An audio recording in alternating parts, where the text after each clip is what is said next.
महाराष्ट्र के जलगांव में आयोजित हुआ लखपति दीदी सम्मेलन। प्रधानमंत्री ने जलगांव महाराष्ट्र में लखपति दीदी कार्यक्रम में भाग लिया। आर्थिक रूप से मजबूत होती महिलाएं स्वरोजगार की दिशा में तेजी से आगे बढ़ रही हैं। पीएम मोदी ने 11 लाख नई लखपति दीदियों को प्रमाण पत्र प्रदान किए और उन्हें सम्मानित किया, जो हाल ही में वर्तमान सरकार के तीसरे कार्यकाल के दौरान लखपति बनी हैं।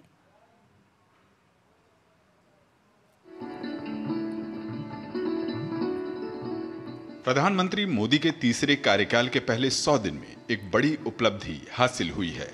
देश की लखपति दीदियों की संख्या में 11 लाख का इजाफा हुआ है। जलगांव में लखपति दीदी के सम्मेलन में प्रधानमंत्री ने ऐसी ही दीदियों का सम्मान किया और उन्हें सर्टिफिकेट वितरित किए। प्रधानमंत्री ने कहा कि लखपति दीदी योजना का लक्ष्य सिर्फ कमाई बढ़ाने तक सीमित नहीं है, बल्कि ये पीढ़ियों को सशक्त कर रही है। जब किसी बहन की कमाई बढ़ती है तो परिवार के पास खर्चने के लिए पैसे भी ज्यादा जुड़ते हैं। यानी एक बहन का भी लखपति दीदी बनना पूरे परिवार का भाग्य बदल रहा है।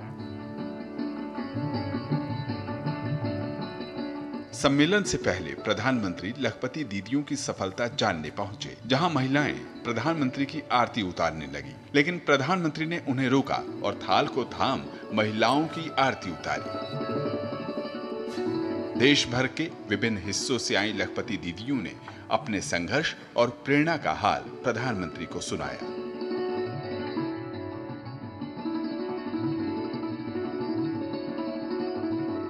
भारत दुनिया की तीसरी सबसे बड़ी आर्थिक ताकत बनने जा रहा है। इसमें हमारी बहनों बेटियों की भूमिका बहुत बड़ी है। लेकिन कुछ साल पहले तक ये स्थिति नहीं थी। बहनें हर घर, हर परिवार की खुशहाली की गारंटी होती है, लेकिन महिलाओं को मदद मिले इसकी गारंटी लेने वाला कोई नहीं था। देश की करोड़ों बहनों के नाम पर कोई प्रॉपर्टी नहीं होती थी। अगर उन्हें बैंक से लोन लेना होता था तो उनको मिल ही नहीं सकता था। मैंने तय किया कि कुछ भी हो जाए, मेरे देश की माताओं, बहनों, बेटियों की हर मुश्किल को कम करके ही रहूंगा।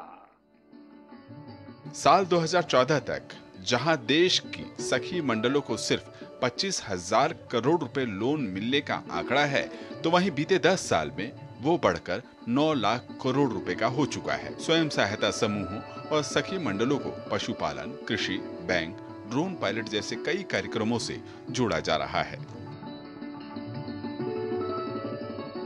एक तराजू में एक तरफ 7 दशक और दूसरे तराजू में मोदी सरकार के 10 साल तराजू में रख लिए जाए। जितना काम मोदी सरकार ने देश की बहनों बेटियों के लिए किया है, वो आजादी के बाद किसी सरकार ने नहीं किया है।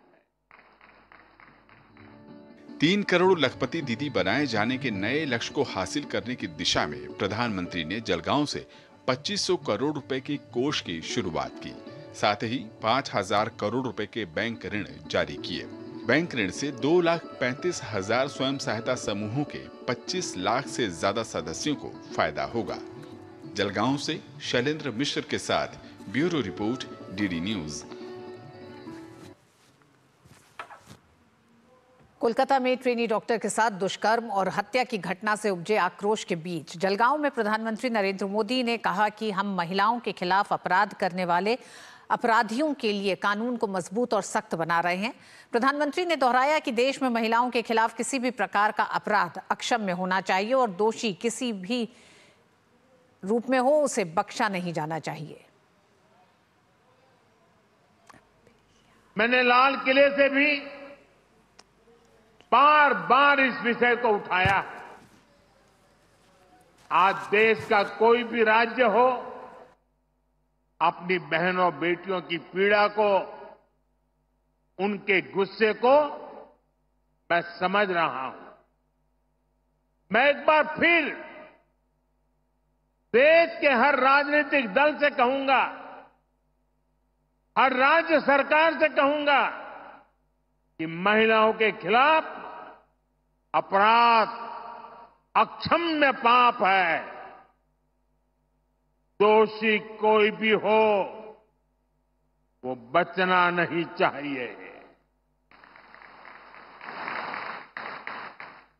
उसको किसी भी रूप में मदद करने वाले बचने नहीं चाहिए।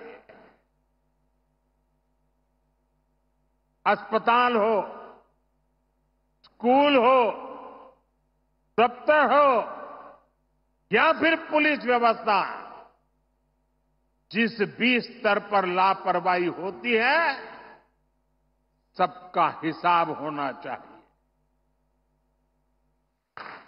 ऊपर से नीचे तक मैसेज एकदम साफ जाना चाहिए। ये पाप अक्षम्य है। अरे सरकारें आती रहेगी, जाती रहेगी, लेकिन जीवन की रक्षा और नारी गरिमा की रक्षा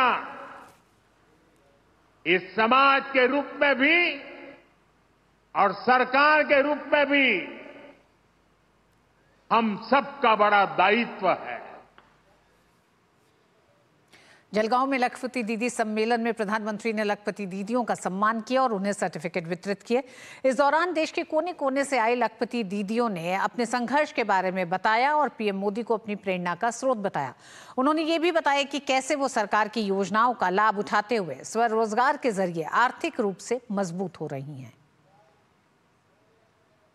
हमें बहुत अच्छा लगा। मतलब ये तो हमारा सपना ही था कि कभी हम मोदी जी को देखेंगे। घर के ही चूल्हे चौके में व्यस्त थे, लेकिन आज उनकी योजनाओं के द्वारा, राजीव के द्वारा हम यहाँ आए और मोदी जी से मुलाकात की, उनसे रूबरू बातचीत की। हमें बहुत अच्छा लगा। हम लोग को मौका प्रधानमंत्री जी ने दिया, जो लखपति दीदी का स्कीम के थ्रू दी मैं एक लखपति दीदी हूँ। हमारी तरक्की हो रही है, लेकिन ये तरक्की को आज सर्टिफाइड कर दिया सर ने, हमका सम्मान करके, लखपति दीदी करके। मेरा जो समूह है वो समूह हर एक प्रकार के आटे बनाते हैं, अचार बनाता है और इसमें जो महिला 12-1 बजे तक काम करती है उसका चीज हो गया है, ऐसा लग रहा है। बहुत अच्छा लग रहा है। जब एसएसजी में आया हूँ, एसएसजी के जरिए से हमारा एकदम आसान हुआ।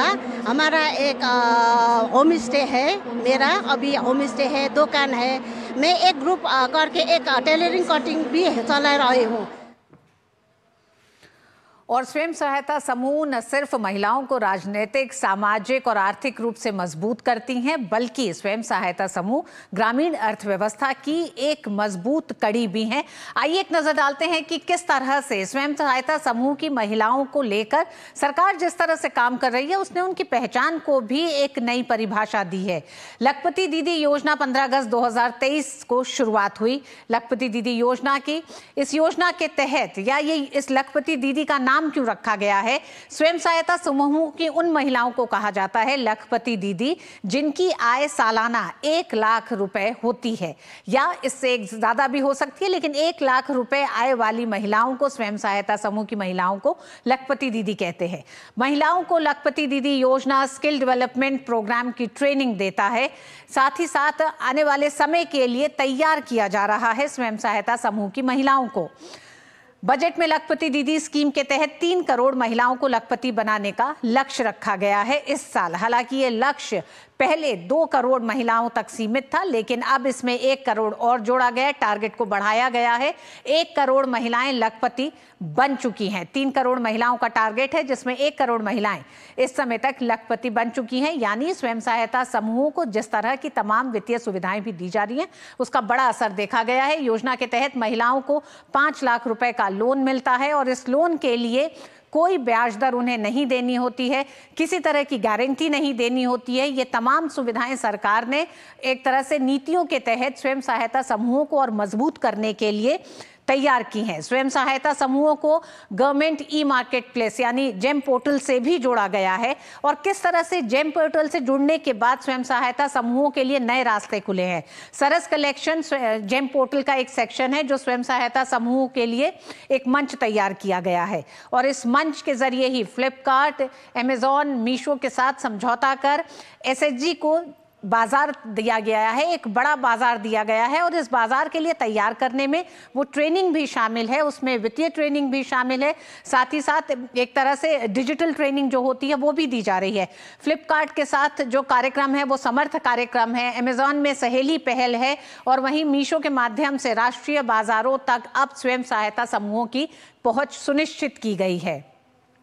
तो निश्चित तौर पे एक बड़ा बाजार मिला है और इस तरह से इनको डिजिटल प्लेटफॉर्म के साथ जोड़ने की वजह से मानवीय हस्तक्षेप कम हुआ है, इसी के साथ साथ लागत में बचत हुई है, दक्षता बढ़ी है, इंक्लूसिवनेस बढ़ा है यानी कि समावेशिता बढ़ी है और साथ ही साथ ट्रांसपेरेंसी आई है, पारदर्शिता बढ़ी है। बिचौलियों को एक तरह से जो एक बड़ा मुनाफा चला जाता था वो कम हुआ है, यानी कि स्वयं सहायता समूह की महिलाएं अब सिर्फ अपने घरों तक, उन ग्रुप्स तक सीमित नहीं है, समूहों तक, बल्कि बाजार तक उनकी पहुंच है। एसएचजी उत्पादों की ऑनलाइन मार्केटिंग के लिए ई कॉमर्स प्लेटफॉर्म भी शुरू किया गया है जो esaras.in है। इस प्लेटफॉर्म को इन महिलाओं के लिए ही शुरू किया गया है। स्वयं सहायता समूहों ने उत्पादों के डिस्ट्रीब्यूशन के लिए यानी कि विपणन के लिए अपने खुद के ई कॉमर्स प्लेटफॉर्म भी विकसित किए हैं। तो ये महिलाएं सिर्फ स्वयं सहायता समूह के जरिए कुछ उत्पादों को बना के उनको बाजार तक ले जाना ही नहीं, लेकिन आप इनकी उस दक्षता को भी समझें कि किस दौर से यानी कि ग्रामीण अंचल से स्वयं सहायता समूह की महिलाओं ने अपने भविष्य को उज्जवल बनाने की एक शुरुआत की थी, सामूहिक तौर पर महिलाओं को लेकर चलने की एक शुरुआत की थी और आज जब वो खुद अपने ई कॉमर्स, इसका मतलब कि अगर अपने प्लेटफॉर्म्स बना रही हैं तो आप समझ सकते हैं कि किस तरह से तस्वीर बदली है।